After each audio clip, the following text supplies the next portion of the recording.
Assalamualaikum warahmatullahi wabarakatuh. Nama saya Hafiz Rayhan Amru dengan NIM 2022 10 11 03 11 201 dari kelas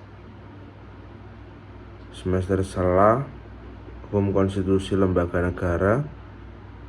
Di sini saya akan menjelaskan tentang perubahan konstitusi di Indonesia.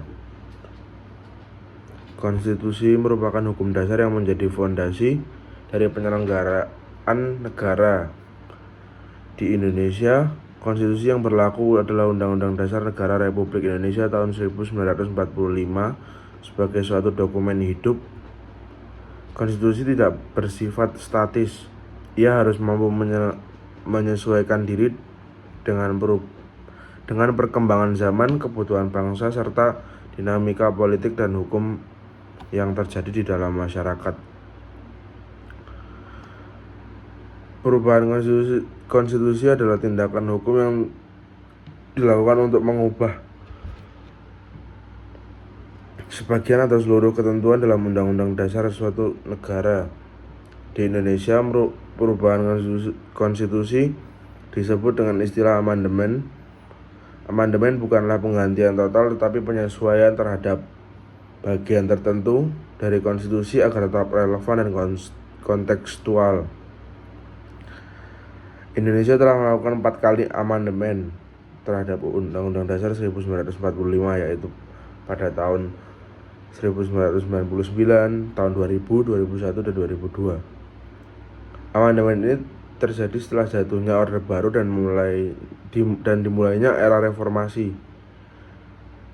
Tujuan utama dari amandemen tersebut adalah memperkuat sistem demokrasi, mengurangi kekuasaan presiden yang terlalu besar, serta meningkatkan perlindungan terhadap hak asasi manusia dan supremasi hukum.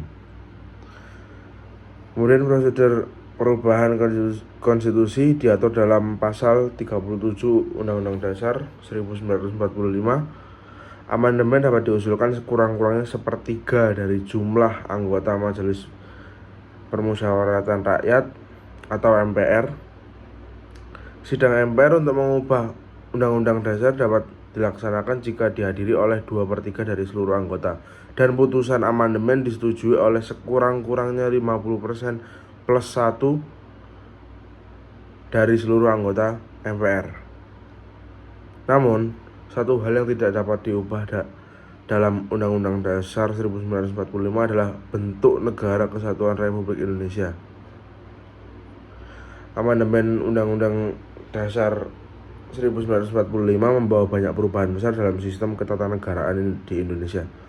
Beberapa di antaranya adalah penghapusan kekuasaan absolut presiden, pemilihan presiden dan wakil presiden secara langsung oleh rakyat, pembentukan Dewan Perwakilan Daerah atau DPD, penguatan peran Mahkamah Agung, serta lahirnya Mahkamah Konstitusi.